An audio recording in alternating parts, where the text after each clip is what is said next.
kwenye uchaguzi uliofanyika Januari 21 mwaka 2025.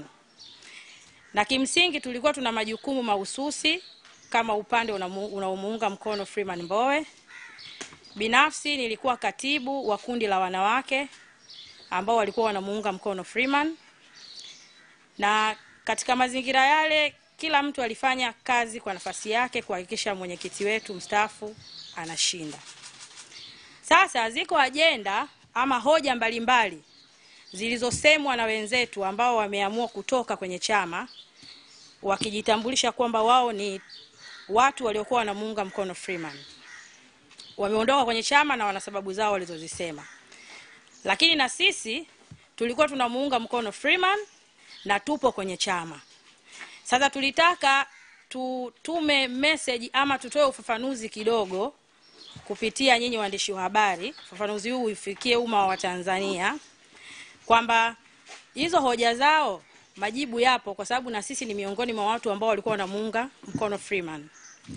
Sasa kuna mambo kama matatu hawa wenzetu wameyasema.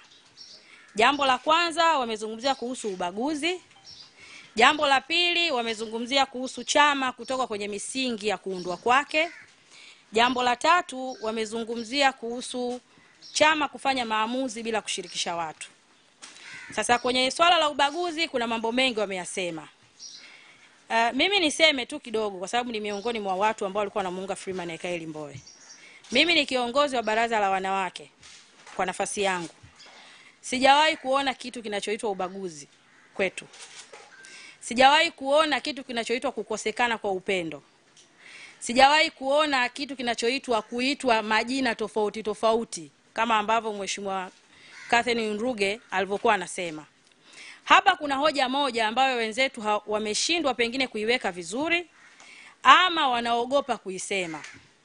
Kinachotokea ama kilichotokea kwa wenzetu ni kitu kilichosababishwa na kiburi chao, ubinafsi na kutokukubaliana na matokeo. Waandishi wa habari wote mnafahamu kwamba hakuna uchaguzi usiokuwa na makundi. Ukishaita uchaguzi lazima kuwe kuna pande mbili. Upande wa kwanza na upande wa pili. Na ukiwa kama mwanasiasa mkongwe, lazima ujue kwenye uchaguzi kuna mambo mawili. Kuna kushinda, kuna kushindwa. Naweza kuwa sijatumia lugha nzuri sana, niseme kuna kura kutosha na kura kutokutosha. Kwa sababu mtu ambaye hakushinda ni mtu ambaye hakushiriki uchaguzi. Ni mtu ambaye aliogopa uchaguzi. Lakini mtu aliyeshiriki uchaguzi hatukuwezi kukuweka kwenye kundi la watu walioshindwa. Kwa hiyo kuna habari ya kura kutokutosha. Na hicho ndicho kilichotokea kwa Freeman Aikaeli Mbowe ambaye sisi tulikuwa tunamuunga mkono, na nyinyi waandishi wa habari mtakuwa mashahidi. Uchaguzi wa chama 2025 ndio uchaguzi pekee uliofanywa katika ubora wa hali ya juu.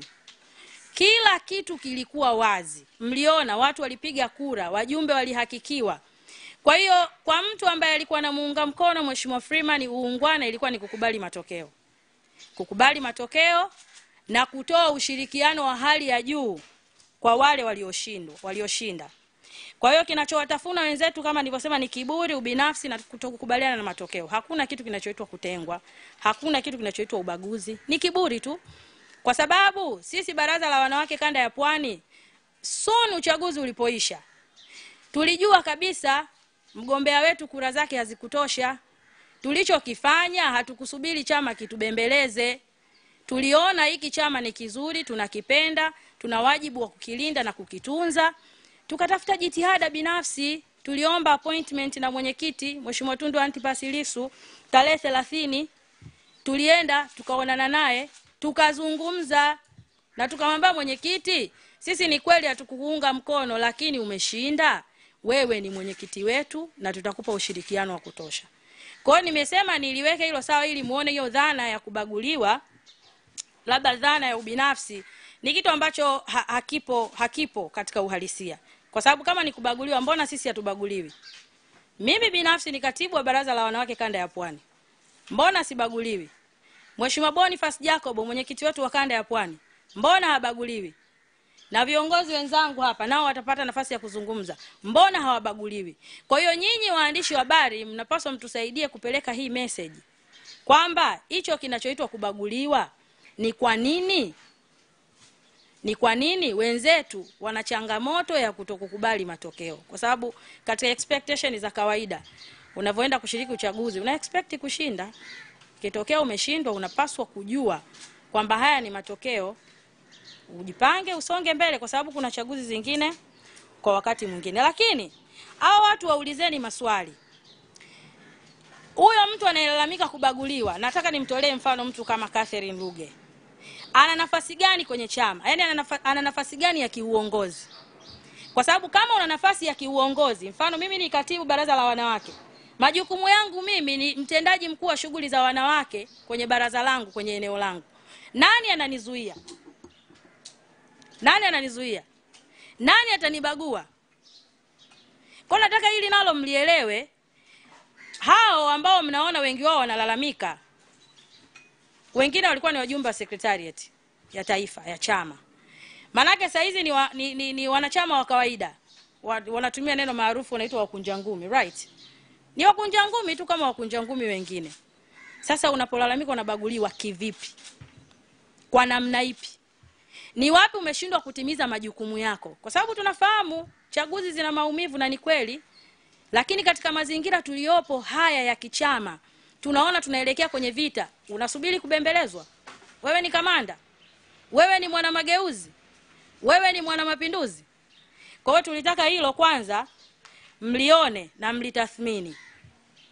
Jambo lingine la pili ambalo wenzetu wameli-address, wanasema hivi: chama kimetoka kwenye misingi ya kuundwa kwake. Sasa mimi naomba nisome katiba ya Chama cha Demokrasia na Maendeleo ya mwaka 2006 toleo la 2019.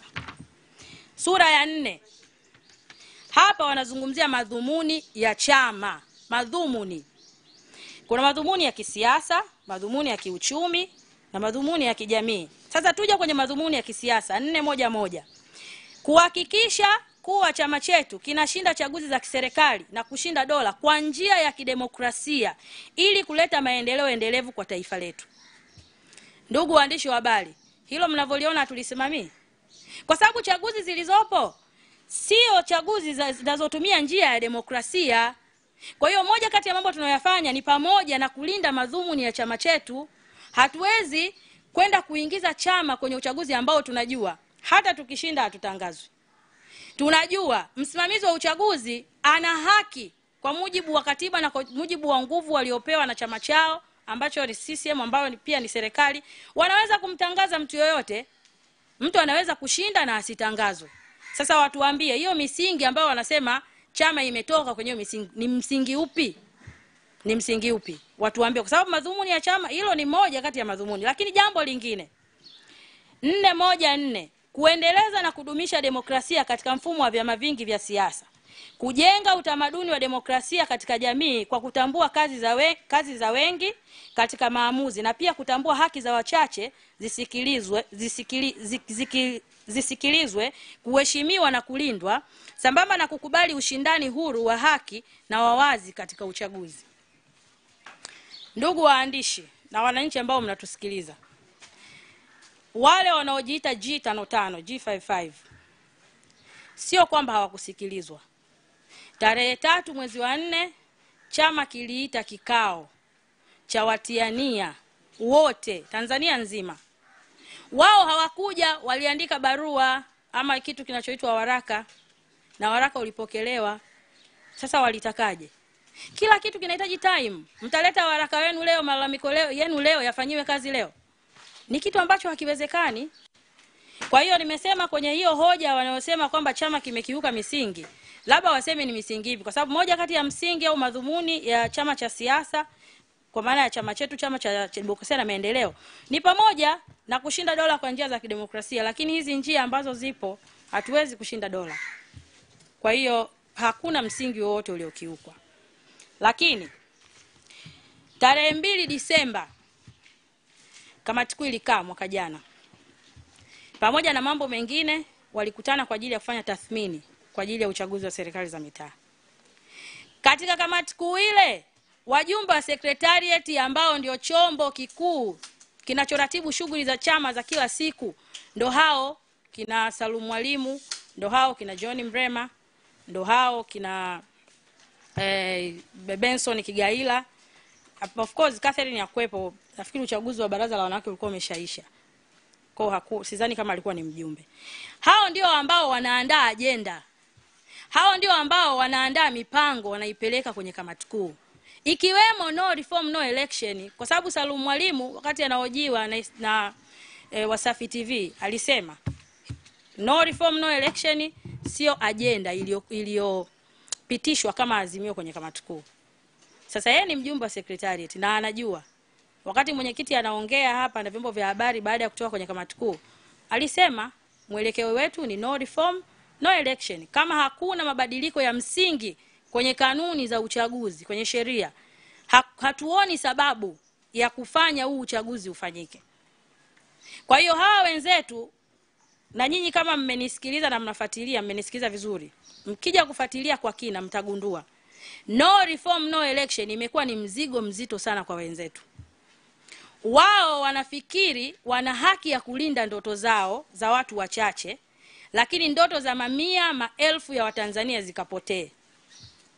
Kwa sababu kwa uchaguzi wa aina hii ambao tumekuwa tukifanya 2019, tumefanya 2020, tumefanya 2024, hakuna jambo jipya litakalopatikana kwenye hizo chaguzi zinazofuata. Kama watu wanaweza kuiba uchaguzi wa serikali za mitaa, watakuachia wabunge? Watakuachia madiwani? Kweli? Uchaguzi wa mwenyekiti wa kijiji, watu wanapambana, wanaiba uchaguzi. Wanakudanganya wewe uingie kwenye uchaguzi, ukishinda udiwani watakutangaza. Katika mazingira yapi? Kivipi? Kwa hiyo ndugu zetu lazima wakubali kwamba no reform no election imekuwa mzigo mzito kwao, na wao kwa akili zao wameona kulinda ndoto zao ni pamoja na kutoka kwenye chama kwenda kutafuta platform nyingine ya kugombea. Lakini swali la msingi ambalo ndugu waandishi wa habari na Watanzania mnaonisikiliza muda huu, mnapaswa mjiulize. Hawa G55 ambao sasa hivi ni plus, yani hawako 55, wako zaidi ya 55. Hata wakienda chama kingine chochote, wanaenda kushinda kwa utaratibu gani? Yani wanaendaje kushinda huu uchaguzi? Yani mfano leo mathalani, sisemi wanaenda Chauma, sisemi wanaenda ACT. Tuashumu wanaenda moja kati ya vyama vya siasa vingine ambao vimekidhi vigezo. Wanaenda kushinda vipi? Na kwa nini walishindwa kushinda Chadema 2019 serikali za mitaa, 2020, 2024? Huku wameshindwaje? Alafu huko kwenye chama kingine wanaenda kushinda. Kwa hiyo kwa wale ambao wanaojua siasa ni nini, utajua kabisa hapo kuna kazi inayofanyika, kuna mradi unaoendelea wa kuonyesha kwamba serikali imeshiriki uchaguzi na watu wengine, kitu ambacho ni kiini macho. Kwa hiyo wanaenda kutumika kuisaidia CCM kuendelea kuwaumiza Watanzania. Obviously lazima tu watakuwa wamefikia negotiation pengine za kupewa baadhi ya majimbo, kwa sababu kwa mazingira ya kawaida hawa watu hawawezi kushinda. Na kama wanasema watashinda, watuambie kwa nini 2020 hawakushinda wakiwa Chadema. Ama kwa tafsiri nyingine watuambie serikali iko tayari kushiriki uchaguzi na vyama vingine lakini sio na Chadema. Yaani serikali inataka uchaguzi huru na wa haki, lakini sio Chadema ikiwepo kwenye kinyang'anyiro. Hiyo ndo tafsiri. Kwa sababu kama unaondoka Chadema ili ukatimize ndoto zako kwenye chama kingine tena cha upinzani, hebu utuambie, maana itakuwa ni jambo jipya na geni, utuambie iko chama unaenda kushinda vipi? Kwa hiyo ndugu wa Tanzania, tunataka muelewe kwamba no reform no election ni miongoni mwa sababu iliyofanya wenzetu waamue kufikia maamuzi hayo. Lakini wanapaswa kuelewa Tundu Antipas Lissu ni mtu mwenye misimamo. Na siasa za sasa hivi za upinzani zinahitaji mambo makubwa mawili kwa mtu anayegombea au anayejiita kiongozi. Moja, uadilifu; mbili, uaminifu. Kwa sababu watu wapo, pesa zipo, watu watakuchangia, watu watajitokeza, wanakuamini. Wewe ni mwadilifu? Wote hapa mnamfahamu Tundu Antipas Lissu. Ni mwanadamu ana mapungufu, lakini kwenye eneo hili la upinzani amepimwa, akapimika, akakamilika. The same tu makamu mwenyekiti John Heche, mmemuona huko kwenye ziara. Hana muda wa kunegotiate kwa sababu kama ni swala la kukaa na kukubaliana, tufikirie kwamba hizo tume zote zilizokuwepo kwa ajili ya kuleta mapendekezo, kwa ajili ya kuona namna gani tunaweza kupata uchaguzi huru na wa haki, haya walioyasema mpaka leo hawajayafanyia kazi. Shida ni muda, shida ni utayari. Tuseme shida ni muda. Okay. 2015 mpaka sasa hivi ni miaka 10. Bado serikali ndani ya miaka 10 wanashindwa kufanya reforms. Yaani inawezekanaje mimi ni mgombea, wewe ni mgombea, alafu wakala wangu ambaye ananiwakilisha mimi ndo natakiwa nimtambue, sio wewe. Wewe unamtambua wewe wakala wa kazi gani? Wakala ni mbadala wangu mimi. Mimi ndo natakiwa nikwambie huyu mimi ni wakala wangu. Kwa hiyo wewe swala la kuthibitisha huyu ni wakala wangu ni mimi nimekwambia huyu ni wakala wangu, na hiyo inatosha. Kwa hiyo kuna mambo yanaendelea ni ngumu katika akili ya kawaida kukubali kuikanyaga demokrasia. Tunawakosea Watanzania, tunajikosea sisi wenyewe, lakini tunashindwa kuweka misingi mizuri kwa ajili ya chaguzi zijazo. Watu wanatakiwa kufahamu, watu wanaofaa kuwa viongozi wa nchi hii sio wanachadema na CCM na TLP na ACT Wazalendo peke yao. Kuna watu wako nje ya mifumo ya vyama. They are very good kwenye leadership. Wanatamani wangepata fursa ya kuisaidia nchi yao kwenye eneo la uongozi, lakini wakitazama hakuna platform yoyote kwa tume hii inayoitwa Tume Huru ya Uchaguzi, kwa sheria hizi. Sasa ni kutukosea, kwa sababu haiwezekani mimi nimechagua mtu nayeona anafaa, lakini msimamizi wa uchaguzi anaweza kumtangaza anayemtaka yeye. Huku ni kuwapotezea muda wa Tanzania. Ni kuwapotezea muda wa Tanzania. Kwa ndugu wanahabari, mimi niseme hayo kwa utangulizi, na niko na wenzangu hapa ambao nao walikuwa kwenye timu ya Freeman. Tulifanya kazi kwa uaminifu na kwa uadilifu wa hali ya juu. Hatukuwa tunafanya siasa wakati tunamuunga mkono mwenyekiti mstaafu. We was real. Tulikuwa tunamuunga mkono kweli. Lakini uchaguzi umeisha. Tunaye mama anaitwa Chadema, sio Tundu Lissu, sio Freeman Mbowe. Tuna kitu kinaitwa Chadema, Chama cha Demokrasia na Maendeleo, ambacho tumewekeza nguvu zetu wengine miaka 30 sasa. Mimi nina miaka 10 Chadema, ni kijana, nina ndoto. Sitamani kwenda kushiriki uchaguzi kweli? Sitamani mimi kuwa mbunge? Sitamani mimi kuwa diwani? Sitamani nchi yetu hii kushinda? Chama changu mimi kushinda na mimi nikae waziri mkuu? Na mimi nikae waziri wa michezo na sanaa? Sitamani kweli? Natamani, lakini katika mazingira haya hatuwezi kuongopeana. Hatuwezi kufanya siasa za udalali. Hatuwezi. Ifike mahali serikali ikubaliane na mawazo yetu kwamba atakayeshinda awe ni yeye ama ni sisi, atangazwe bila kujali. Kwa hiyo tuna mapendekezo mengi ya reforms, chama kimesha yatoa zaidi ya 42, wanayo wakakae wayatafakari. Lakini hao wenzetu ambao wameondoka kwenye chama, kifupi, wameamua kuwa madalali wa kisiasa. Wameamua kuwa madalali wa kisiasa, na wanasema hivi, tangu enzi za Yesu Kristo Mnazareti, usaliti wowote wa hali ya juu lazima uhusishe vipande 30 vya fedha. Yesu mwenyewe watu walipewa mzigo. Nataka kuambia ukweli, mnafuatilia. Sasa sisi tumekataa kufanya siasa za drama, kufanya siasa ambazo zinaumiza watu wetu kila siku. Hatujui saa hizi Mdude yuko wapi. Ali Kibao amekufa. Tuna vijana wetu Temeke hapo, hawajakamatwa kwa sababu ya uchaguzi, lakini it's all about politics. It's enough. Inaweza kuwa sio wewe, inawezekana wewe una mahusiano mazuri na dola, hawakukamati, hawakupigi, hawakuumizi. Lakini kuna wenzetu wanaumia. Sasa kama mwenzetu wanaumia, sisi tunacheka, tafsiri yake ni nini? Haina maana yoyote. Kwa hiyo mimi ya kwangu ni hayo, na nimesema niyaweke tu vizuri kwa hao wanaojiita Timboe wakidai wanabaguliwa, wananyanyaswa. Hakuna kitu kinachoitwa kubaguliwa, ila kuna kitu kinaitwa kiburi na kutokukubali matokeo.